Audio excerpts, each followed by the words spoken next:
Olá, turma boa, como vocês estão? A gente hoje vai rever a web da semana passada, certo?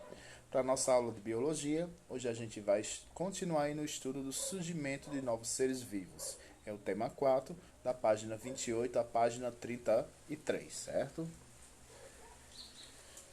Então vamos lá, né? Origem da vida. Aí a pergunta: como surgiriam os seres vivos que habitam a Terra? A origem da vida. Existem evidências que mostram como provavelmente se originaram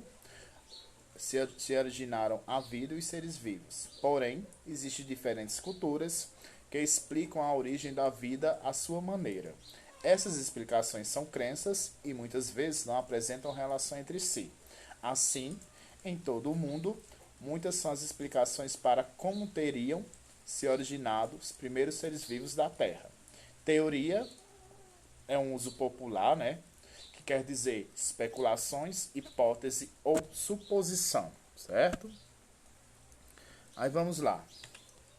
Origem da vida, certo? Até o século XIX, acreditava-se que os seres vivos podiam surgir espontaneamente da matéria não viva. Hoje, sabe-se que um ser vivo surge somente por meio de reprodução. Biogênese versus abiogênese. Então, são as duas teorias que a gente vai ver agora ao longo desse slide e seus defensores e críticos. Como defensores da abiogênese, a gente tem aí Helmholtz, Nida, Aristóteles, William Reeve, Isaac Newton e René Descartes. Como defensores críticos aí da abiogênese, a gente tem Red, né, Jablot, Spallanzani e Louis Pasteur, certo? Então vamos lá. Primeiro, antes de tudo, o que seria a abiogênese, também chamada de geração espontânea? Baseava-se na ideia de que os seres poderiam surgir de uma matéria bruta, sem vida. Os defensores dessa hipótese diziam que haveria um princípio ativo ou uma força vital presente em algumas matérias brutas, e esse princípio ou força seria capaz de transformar uma matéria bruta sem vida em uma matéria viva, certo? Biogênese, um ser vivo só surge a partir de outro ser vivo pré-existente. Aí a gente entra, né, no estudo aí dos primeiros filósofos, né, dos tão estudiosos, filósofos da época e suas tais teorias. Então vamos lá. A hipótese de Oparin e Haldane, né, ficou conhecida como evolução química, certo? Porque tanto Oparin como Haldane, meados aí da década de 1920, fizeram hipóteses semelhantes, ou seja, os primeiros seres vivos, né, as moléculas orgânicas que teriam se formado na atmosfera primitiva e depois nos mares com base em substâncias inorgânicas. Então aí os primeiros seres vivos teriam se formado aí a partir desses quatro gases na então atmosfera primitiva, que era o metano, que tem como fórmula CH4, certo? Amônia NH3, o hidrogênio H2O e vapor de água, certo? Aí seria então composição química da atmosfera terrestre. Aristóteles, certo? Ele é o maior defensor da biogênese ou geração espontânea. O que é que ele diz, né? O que é que na verdade essa teoria fala? Os seres vivos também podiam se originar a partir da matéria inanimada, na presença de um princípio ativo, ou seja, né, da matéria que não tem vida, né? A partir aí então de uma força vital, certo? Aí como exemplos, surgimento de larvas de insetos no lixo. O lixo se transformava em larvas de insetos.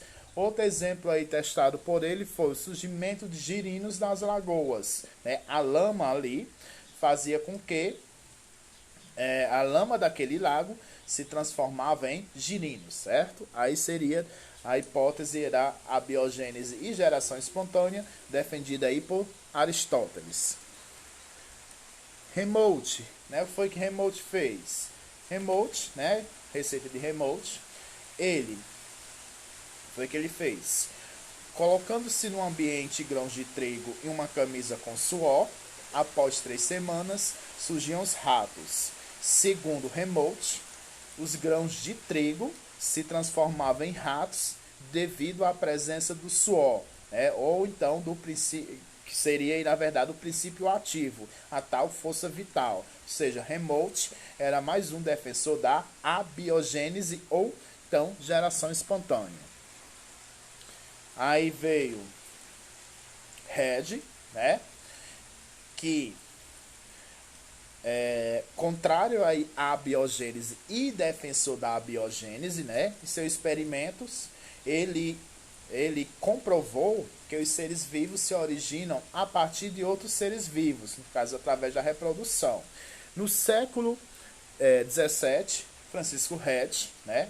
Ele fez o seguinte experimento. Ele pegou vidros diferentes, frascos, e colocou pedaços de carne em cada um. Um vidro ele deixou aberto e o outro ele deixou fechado com gás, né?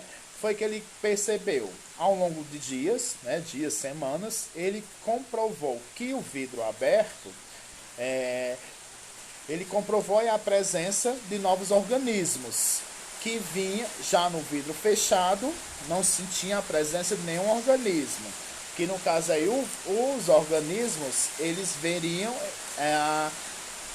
eles nasceriam a partir de moscas, ao entrarem no vidro aberto e depositarem seus ovos na carne em putrefação. Então aí originava aí os novos organismos. Foi aonde ele comprovou a biogênese, no qual um ser vivo ele só se origina a partir de outro ser vivo, certo?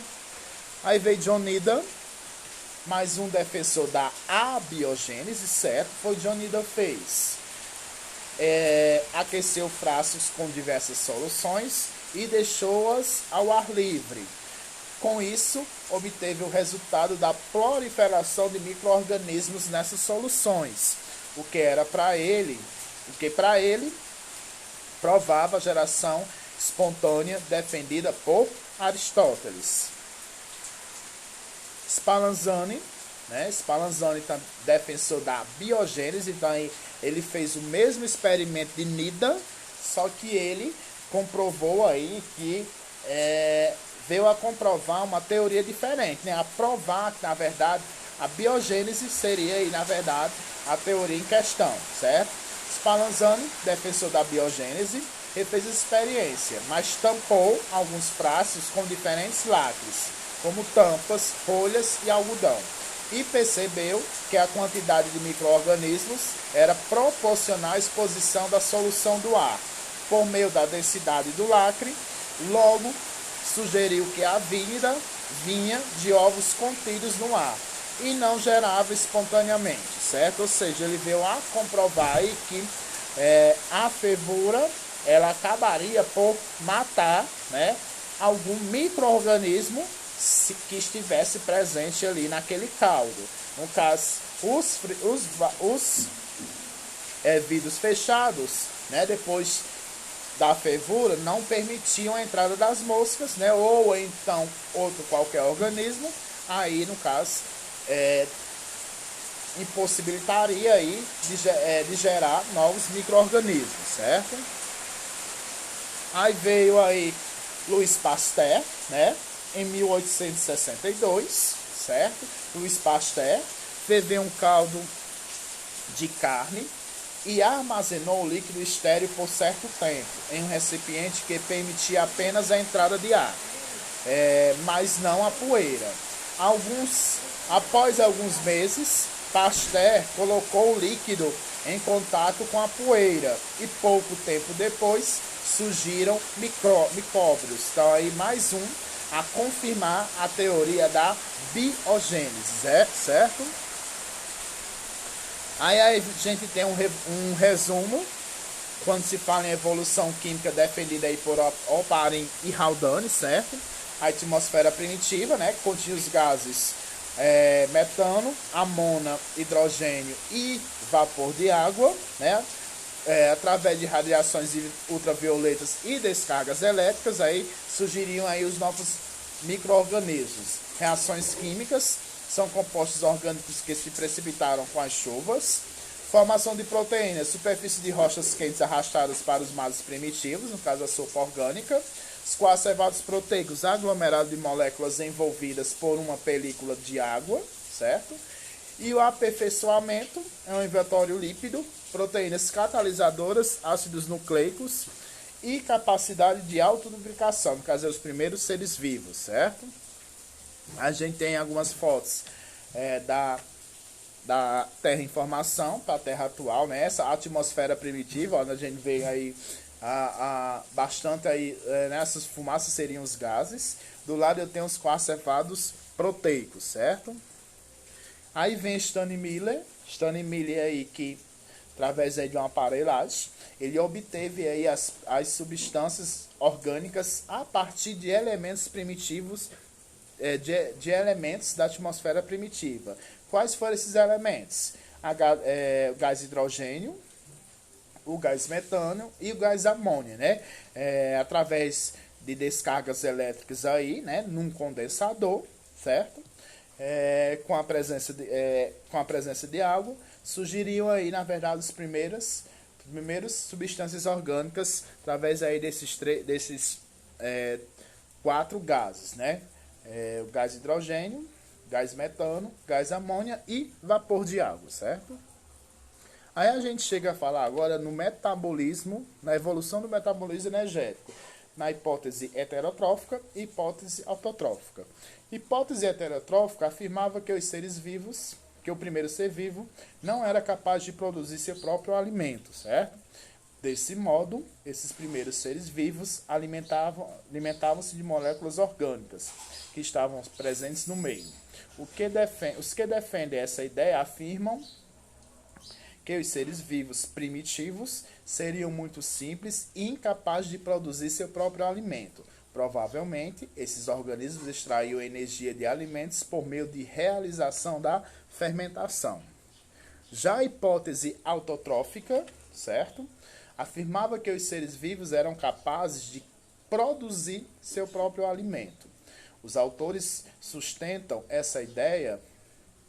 Os autores que sustentam essa ideia acreditavam que a Terra não possuía moléculas orgânicas suficientes para alimentar esses primeiros seres. Entretanto, vale destacar que provavelmente os primeiros organismos conseguiram obter seu alimento pelo processo de quimiossíntese, que não necessita de energia luminosa.